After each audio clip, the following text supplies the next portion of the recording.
मेरा नाम अनीता है। यह बात जब की है, जब मेरी नई नई शादी हुई थी। शादी के बाद मेरा पति अमेरिका चला गया तो मुझे रात को डर लगता था। मैं अपनी कुंवारी ननंद को अपने पास सुला लेती थी, लेकिन लाइट बंद होते ही मुझे कुछ ठंडा ठंडा सा महसूस होता।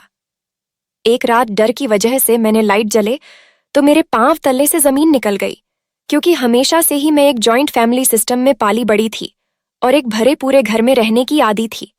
हमारे छोटे से घर में भी सब लोग एक साथ मिलजुल कर रहते थे। ऐसे घर में तन्हाई और अकेलेपन का तो सवाल ही पैदा नहीं होता। ऐसे में मैं विदा होकर एक बहुत बड़े बंगले में आ गई, जहां मेरे और मेरे पति के अलावा सिर्फ एक सास और नंद ही रहती थी। शादी के शुरू के दिनों में तो मुझे उसे बंगले में वह महसूस होती थी, क्योंकि वहां हर वक्त एक खामोशी से छाई रहती थी। मेरी ननंद सुबह होते ही कॉलेज चली जाती और फिर दोपहर को वापस लौटी थी। मेरे साथ सारा सारा दिन अपने कमरे को अंदर से बंद करके टीवी देखती रहती थी, और मेरा पति प्रदेश से कुछ दिनों के लिए वापस आया हुआ था। वह अपने दोस्तों से मुलाकातें करने में इतना व्यस्त था, क्योंकि उसकी वापसी के दिन करीब आ रहे थे।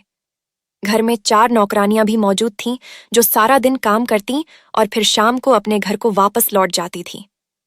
जब मेरी शादी अनिल से हो रही थी, तो मेरे खानदान वाले मुझे बहुत खुशकिस्मत समझ रहे थे और कह रहे थे, तुम बहुत नसीब वाली हो, जिसकी शादी अनिल जैसे लड़के से हो रही है। वह बहुत अच्छा काम आता है और उसका बहुत बड़ा घर है।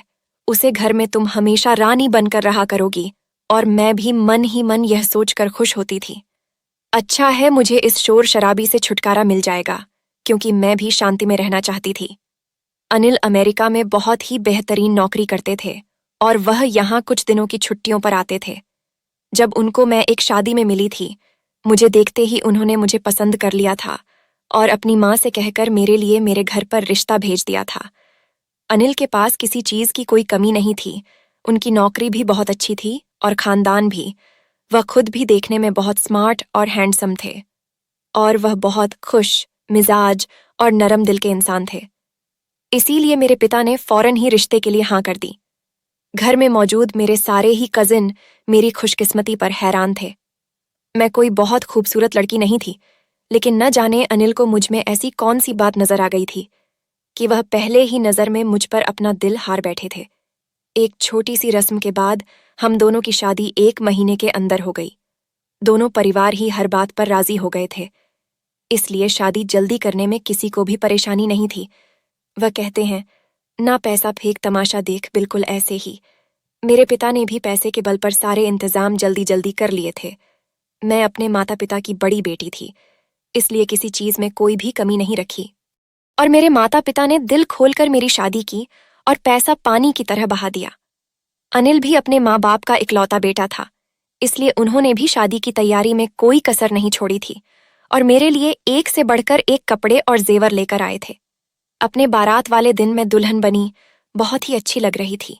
पैरों के बाद जब अनिल को और मुझे एक साथ बैठाया गया, तो हर किसी ने ही हमारी जोड़ी की तारीफ की और कहा, चांद सूरज की जोड़ी है, और बहुत सी दुआएं भी दी। मैं विदा होकर अनिल के घर आई तो इतना बड़ा बंगला देखकर हैरान रह गई। मेरा और अनिल का कमरा ही मेरे आगे घर के बराबर था। कमरे को असली फूलों से सजाया गया था और कीमती फर्नीचर से उसे कमरे में अलग ही रौनक आ रही थी। लेकिन इन सब से भी कहीं ज्यादा कीमती चीज जो मेरे नजदीक बहुत ही खास थी, वह अनिल की मोहब्बत थी। शादी की रात अनिल ने मुझे अपनी मोहब्बत का बहुत ही बेचैन शब्दों में इजहार किया था। मैं हैरान रह गई थी कि वह मुझे इस कदर मोहब्बत करता था। अनिल के शब्दों में मेरे लिए तो इतनी इज्जत थी। वह मेरी आने वाली जिंदगी का सहारा थी। शादी के बाद अनिल के पास 1 महीने की छुट्टियां थीं और 1 हफ्ता तो उन्होंने पूरी तरह मेरे साथ ही गुजरा था। यह 1 हफ्ता किस तरह गुजर गया, मुझे पता ही नहीं चला। ऐसा लग रहा था जैसे कल ही तो हमारी शादी हुई है। अनिल हर वक्त मुझे अपनी मोहब्बत का इजहार करते और मेरी मोहब्बत के गुण गाते। 1 हफ्ते बाद अनिल कहने लगे कि वह अपने रिश्तेदारों और दोस्तों से मुझे मिलवाना चाहते हैं, क्योंकि फिर वह 2 साल के लिए अमेरिका चले जाएंगे। इस वक्त मुझे एहसास हुआ कि मैं और अनिल कुछ ही वक्त के लिए साथ है और फिर हमारे दरमियां जुदाई आने वाली है। अनिल के जाने का सोचकर मैं घबरा गई थी। मेरी सास और नंद ने मुझे ज्यादा वक्त नहीं दिया था, बल्कि उन्होंने मुझे और अनिल को एक साथ वक्त गुजारने का मौका दिया था। यह उनकी बहुत बड़ी अच्छा ही थी। जबकि उनका बेटा भी इतने सालों में घर वापस आया था, उनका भी मन होता होगा उसके साथ समय बिताने का। लेकिन उन्होंने ज्यादातर हम दोनों को ही एक दूसरे के साथ समय बिताने का मौका दिया। सारा समय अनिल के साथ ही होती थी, इसलिए मुझे अपनी नंद से दोस्ती करने का मौका भी नहीं मिला। वैसे भी वह अपनी पढ़ाई में बहुत बिजी रहती थी और मैं यह सोचकर ही परेशान हो रही थी कि अनिल के जाने के बाद मैं इतने बड़े घर में क्या करूंगी। अनिल सुबह होते ही अपने दोस्तों के साथ निकल जाते और मैं सारा दिन बंगले में यहां से वहां फिरती रहती। थोड़े ही दिनों में मैं जान गई थी कि मेरी सास को अकेले बैठकर टीवी देखने का बहुत ही शौक था। वह सारा दिन तेज आवाज में टीवी देखा करती थी। दिन बहुत ही तेजी से गुजर रहे थे और अनिल के वापस जाने का समय करीब आ गया था। अनिल के बगैर रहने का सोचकर ही मैं कांप जाती थी और अनिल मुझे समझ रहे थे कि वह जल्दी मुझे भी अपने पास बुला लेंगे। मुझे अनिल की उसे बात पर बिल्कुल यकीन नहीं आता था, क्योंकि प्रदेश में रहने वाले लोग अपनी पत्नियों को अपने माँ बाप के हवाले ही छोड़ देते हैं। मुझे भी यही लगता था कि अनिल कभी मुझे अपने पास नहीं बुलाएंगे। अब अनिल के जाने का वक्त आ गया था। जब मैं अपनी सास और नंद के साथ घर वापस आ रही थी तो मेरी आंखों में नमी थी। मेरी सास ने मेरी उदासी को महसूस करते हुए कहा, अनीता, कुछ दिनों के लिए तुम अपने मायके चली जाओ, वहां तुम्हारा दिल लग जाएगा। अपने साथ की बात सुनकर मैं बहुत खुश हो गई थी। ऐसा सोच तो मैं भी रही थी, लेकिन कहने की मेरी हिम्मत नहीं हुई थी कि मेरी सास यह ना सोच। अपने पति के जाते ही मैं मायके की तरफ दौड़ गई। मेरी सास ने खुद ही ड्राइवर को कहकर गाड़ी का रूप मेरे मायके की तरफ मुड़वा दिया था। अपने घर आकर मैं बहुत खुश थी और अपने कजिन के साथ मेरा दिल लग गया था। अनिल ने भी अमेरिका पहुंचते ही सबसे पहले उन्होंने मुझे फोन किया था और इस बात का यकीन दिलाया था कि जल्दी से वह मुझे अमेरिका बुला लेंगे। वह कह रहे थे कि उनके लिए भी मेरे बगैर एक पल गुजारना मुमकिन नहीं रहा। उनसे भी अब मेरे बिना नहीं रहा जाता। मुझे इस तरह मोहब्बत से मुझसे कह रहे थे। मुझे यकीन आने लगा था कि जल्द ही मैं भी कुछ समय बाद उनके साथ होगी। मुझे मायके में रहते हुए 1 हफ्ता हो चुका था और मेरी माँ चाहती थी कि अब मैं वापस अपने ससुराल चली जाऊं। वह बार बार कह रही थी कि अगर तुम्हारी सास ने तुम्हें खुशी खुशी यहाँ छोड़ दिया तो इसका हर किसी मतलब नहीं है कि तुम मायके में ही रहने लगो। तुम्हारा घर अब वह है और तुम्हें वापस अपने घर पर जाना होगा। माँ की बात सुनकर मेरा मुंह लटक गया था। मेरे ससुराल में कोई भी नहीं था। मैं वहां सारा वक्त अकेले क्या करती। लेकिन माँ मेरी यह बात समझने को तैयार ही नहीं थी। मजबूरन मैंने अपने पिता से कहा कि रात को वह मुझे मेरी ससुराल छोड़ आए और मैं अपने पिता के साथ वापस अपने ससुराल आ गई थी। सारा बंगला खाली पड़ा हुआ था। मेरी सास और नंद अपने अपने कमरे में थी। मैंने अपनी सास के कमरे में जाकर उन्हें अपने आने के बारे में बताया तो वह मुझे देखकर खुश हो गई और कहने लगी, क्या अभी तुम जाओ और सो जाओ, सुबह नाश्ते के टेबल पर मिलते हैं। वह तो टीवी में कोई फिल्म देखने में पूरी तरह से मगन थी और उन्हें मुझ में कोई दिलचस्पी भी नहीं लग रही थी। मैं एक नज़र उन पर डालकर उनके कमरे से बाहर निकल आई और अपने कमरे में आकर बैठ गई। लेकिन थोड़ी ही देर में मेरा दिल अजीब सा होने लगा। घर में छाया हुआ सन्नाटा, मुझे वह सपना लग रहा था, अकेले ही अकेले। मुझे डर लग रहा था। मैं अकेली थी और आज मुझे पता चला था कि मुझे अकेलेपन से डर लगता था। मेरे मायके में तो अपने कमरे में बैठकर ही बाहर से आने वाली आवाजों से मेरी जान नहीं छुट्टी थी। कभी मेरे भाई बहनों का झगड़ा हो रहा होता था तो कभी चाचा हंस हंस कर चाचा को दिन भर के किस्से सुना रही होती थी। वह आवाज जो कभी मुझे परेशान करती थी, आज मुझे उन आवाजों की कमी महसूस हो रही थी। लड़की के लिए अपना घर बार छोड़ने कितना मुश्किल होता है, इस बात का अंदाजा शायद कोई मर्द कभी नहीं समझ सकता। मेरी आंखों में आंसू आ रहे थे और मैं अकेले ही अकेले रो रही थी। मुझे अपना घर और अपने परिवार की बहुत याद सता रही थी। कुछ देर तो मैं यहाँ से वहां टहलकर खुद पर काबू पाने की कोशिश करने लगी, लेकिन उसके बाद एक ख्वाब से मुझ पर हावी हो गया और मेरे लिए अपने कमरे में रुकना भी मुश्किल हो गया। सर्दियों के दिन थे, लेकिन डर के मारे मेरा शरीर पसीना पसीना हो रहा था। मुझे अपने कमरे की खिड़की पर कुछ साया सा महसूस हो रहा था, जबकि खिड़की घर के बगीचे में खुलती थी और इतनी सर्दी में तो कोई रात के इस वक्त बगीचे में आकर क्या करेगा। मेरी सास और नंद अपने अपने कमरे में थीं। मैं फौरन ही अपने कमरे से निकलकर अपनी नंद के दरवाजे पर पहुंच गई और जोर जोर से उसका दरवाजा पीटने लगी। काफी देर बाद उसने दरवाजा खोला और मुझे देखकर हैरत से पूछने लगी कि भाभी, आप घर कब वापस आई? मैं रोते हुए उसके गले लग गई और रोते हुए मैंने कहा, कविता, मुझे अकेले में डर लगता है। मैं अकेले कमरे में बिल्कुल भी नहीं सो सकती। तुम मेरे साथ मेरे कमरे में चलो और वहीं पर सो जाओ। मेरी बात सुनकर कविता ने हैरत की नजरों से मुझे ऊपर से लेकर नीचे तक देखा और कहने लगी कि भाभी, आप तो बिल्कुल छोटे बच्चों की तरह डर रही हैं।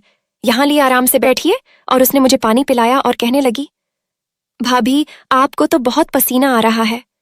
कुछ नहीं होता, आप आराम से कैमरा बंद करके सो जाइए। मैं कविता के आगे हाथ जोड़कर मिनट करने लगी, क्योंकि मुझे पता था कि मैं कुछ वक्त भी उसे कमरे में अकेले नहीं गुजार सकती।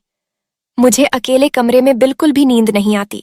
मैं कविता से कहा कि मैं मजबूर हूं, तुम प्लीज अपना कमरा लॉक करके मेरे कमरे में चलो और मेरे पास ही सो जाना। कविता ने मेरी बात मान ली और वह अपना कमरा बंद करके मेरे कमरे में चली आई। कविता के कमरे में आ जाने से मुझे थोड़ी राहत मिली थी और मैं सुकून से लाइट बंद करके बिस्तर पर लेट गई। कभी कभी मुझसे कुछ दूरी पर सोने के लिए लेट चुकी थी। उसने पहले ही कह दिया था कि मैं बहुत थकी हुई हूं, इसीलिए रात में मुझे तंग मत करिएगा। उसके पेपर हो रहे थे और वह सवेरे जल्दी उठती थी, इसलिए मेरे बराबर में लेते ही उसने अपनी आंखें बंद कर ली थी। थोड़ी देर में मुझे भी नींद आ गई थी, लेकिन अचानक ही नींद में मुझे कुछ ठंडा ठंडा सा एहसास हुआ। डर के मारे मेरी रीढ़ की हड्डी सनसन उठी थी। कमरे में हीटर चल रहा था और ऐसे में ठंडक का एहसास कैसे हो सकता था। पहले मैंने सोचा कि मैं कविता को आवाज देकर उठा दूं, लेकिन फिर मुझे अजीब सी शर्मिंदगी महसूस होने लगी। कविता मेरी छोटी नंद थी। वह मेरे बारे में क्या सोचती कि भाभी इतनी ज्यादा डरपोक है कि मुझे अपने साथ सुलाने के बावजूद भी वह डर रही है। शर्मिंदगी की वजह से मैं कविता को आवाज नहीं दी, बल्कि अपनी जगह पर ही खामोश लेती रही। मेरे मन में बहुत गलत गलत ख्याल आ रहे थे। मैं सोचती रही और न जाने किस वक्त लेटे मुझे नींद आ गई। मुझे पता ही नहीं चला। सुबह को जब मेरी आंख खुली तो कविता सोफे पर बैठी हुई थी, पढ़ाई कर रही थी और दिन निकल चुका था। मुझे जागता हुआ देखकर कविता कहने लगी कि भाभी, अगर आपको डर ना लग रहा हो तो क्या मैं अपने कमरे में चली जाऊं? मैंने शर्मिंदगी से मुस्कुराते हुए कहा कि हाँ, चली जाओ, लेकिन हर रात इसी तरह मेरे कमरे में आकर सो जाना। कविता ने अफसोस भरी नजर मुझ पर डाली और अपने कमरे में चली गई। दिन में जब अनिल का फोन आया तो मैंने उसे सारी बात बताई कि रात में डर के मारे परेशान थी। मेरी बात सुनकर वह जोर जोर से हंसते हुए कहने लगे कि हम सालों से इसी बंगले में रह रहे हैं, इसलिए फिक्र की कोई बात नहीं। तुम्हें परेशान होने की कोई जरूरत नहीं है। तुम तो ऐसे डर रही हो जैसे तुमने भूत देख लिया हो। अनिल मुझसे मिलने के लिए बेकरार थे कि जल्द ही सारा बंदोबस्त हो जाएगा और फिर हम एक साथ होंगे। कुछ देर बातचीत करने के बाद अनिल ने फोन बंद कर दिया था। बाकी का सारा दिन मैं नौकरानियों के पीछे पीछे फिरती रही और अपनी निगरानी में सारे काम करवाती रही। मैं खुद को व्यस्त करना चाहती थी, इसलिए मैं घर के एक एक काम में दिलचस्पी ले रही थी। मेरे पास करने के लिए कोई और काम था भी नहीं, इसलिए मैंने नौकरानियों का पीछा उठा लिया था और उनसे घर का एक एक कोना साफ करवा रही थी। मुझे अपनी सास पर हैरत हो रही थी, जो सारा दिन टीवी के आगे मगन बैठी रहती थी और उन्हें घर की भी कोई फिक्र नहीं होती थी। अनिल अपने पैसे अपने दोस्त के अकाउंट में भेज देते थे और उसी ने हमारे घर के सारे इंतजाम संभाल रखे थे। घर का राशन लाने से लेकर नौकरानियों को पैसे देने तक सब कुछ उसके हाथ में था।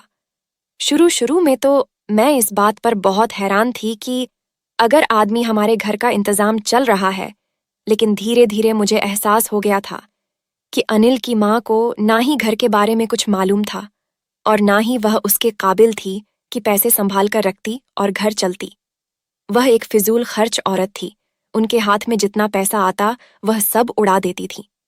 कविता हर रात मेरे साथ सोने के लिए चली आई, लेकिन जैसे ही मैं लाइट बंद करके सोने लगते मुझे कुछ ठंडा ठंडा सा एहसास होता और इसके बाद मुझे बहुत देर तक नींद भी नहीं आती थी। एक दिन मैं कविता से हिम्मत करके पूछ ही लिया क्या तुम्हें भी रात को ठंडा ठंडा सा एहसास होता है? मेरी बात सुनकर कविता खामोश हो गई थी, लेकिन मेरे दिल में एक अजीब सी हलचल मची हुई थी।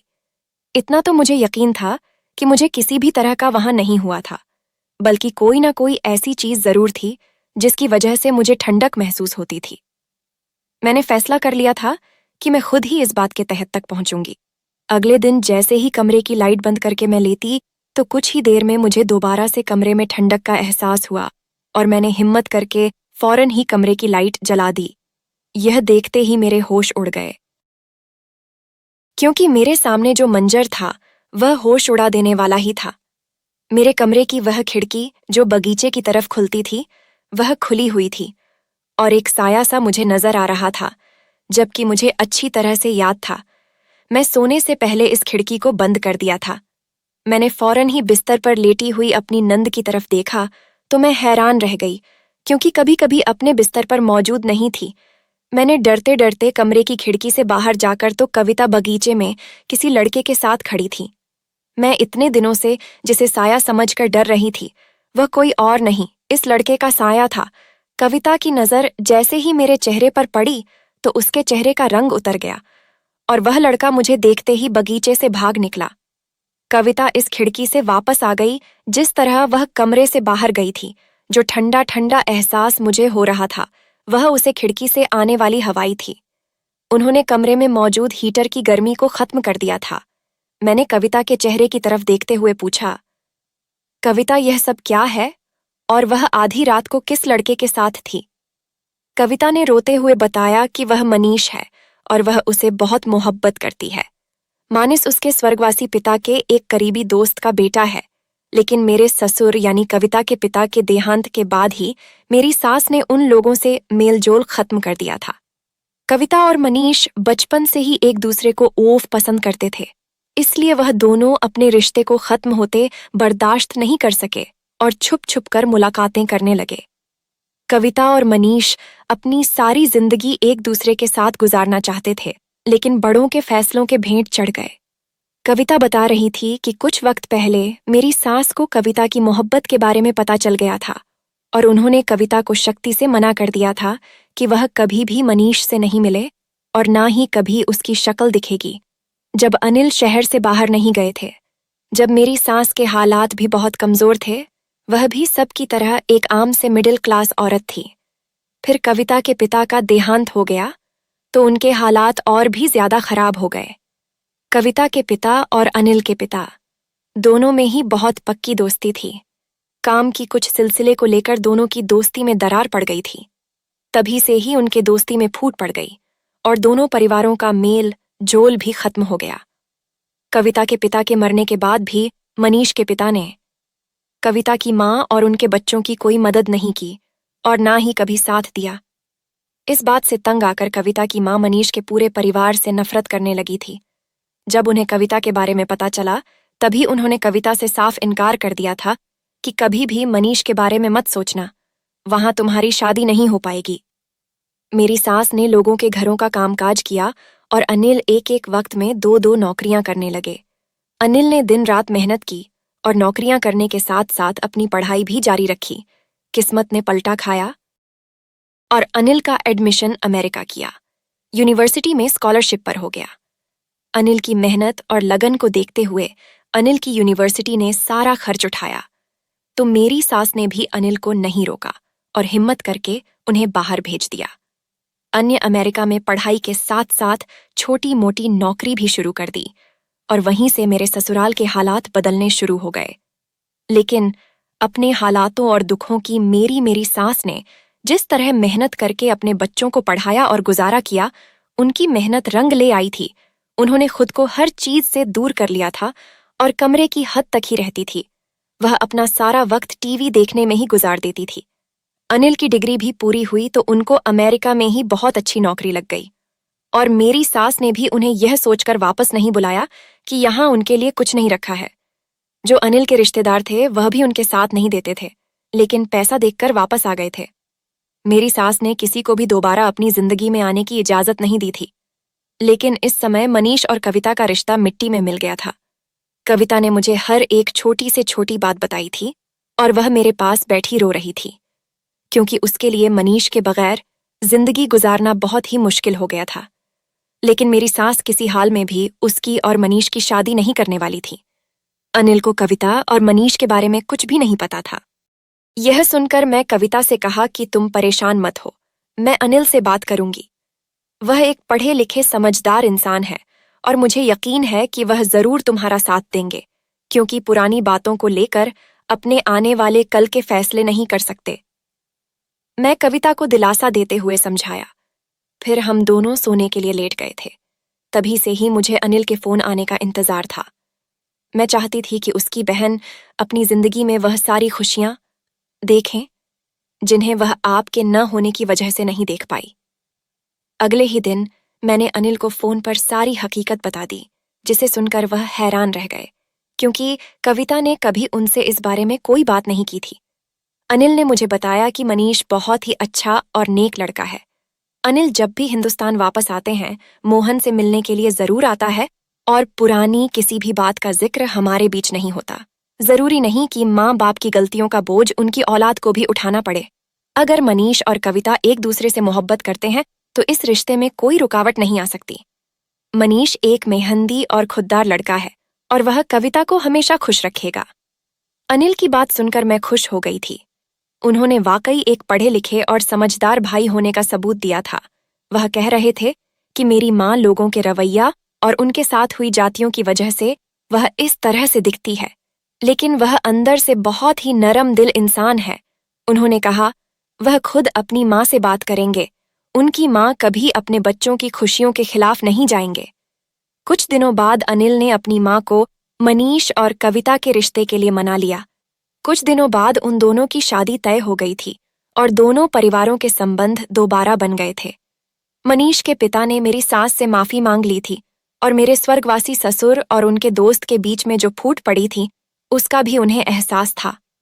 अनिल जो 2 साल बाद वापस आने वाले थे, वह 6 महीने में ही लौटकर वापस आ गए थे और उन्होंने अपने हाथों से कविता की शादी धूमधाम से की थी। वह मेरा और मेरी सास का वीजा अपने साथ में ही लेकर आए थे और अब हम तीनों एक साथ जहाज में बैठकर अमेरिका के लिए उड़ान भर रहे थे। कभी कभी मैं सोचती थी कि ना जान मैंने ऐसा कौन सा पुण्य किया है जो अनिल मेरी जिंदगी का हिस्सा बन गए थे। वह एक पढ़े लिखे और काबिल इंसान थे जिनको रिश्तों की कदर करना आता था, और मेरे लिए मालू दौलत और पैसे से कहीं ज्यादा। हम यही बात थी कि अनिल को रिश्ते बहुत अच्छे से निभाना आते थे। जिंदगी बहुत छोटी सी है, कल की बातों को लेकर आज और आने वाले कल के फैसला करना इंसान की बेवकूफी है। जो कुछ बड़ों ने कर दिया उसको बच्चों की जिंदगियों से जोड़ना, ये कहाँ का इंसाफ है। ऐसा करने से रिश्ते हमेशा के लिए खत्म हो जाते हैं। मैं यही कहना चाहूंगी, अपने बच्चों को रिश्तों का एहसास करना सिखाए और रिश्तों को निभाते रहिए। जो कुछ मुझे भी हर रिश्ते का एहसास इस वक्त हुआ जब मैं जॉइंट फैमिली से निकालकर उसे घर में अकेली हो गई थी, तब जाकर मुझे एहसास हुआ था एकजुट होकर रहने में जो मजा है वह अकेले रहने में नहीं। दोस्तों, अगर वीडियो अच्छा लगे तो लाइक करके सब्सक्राइब भी कर दें। धन्यवाद।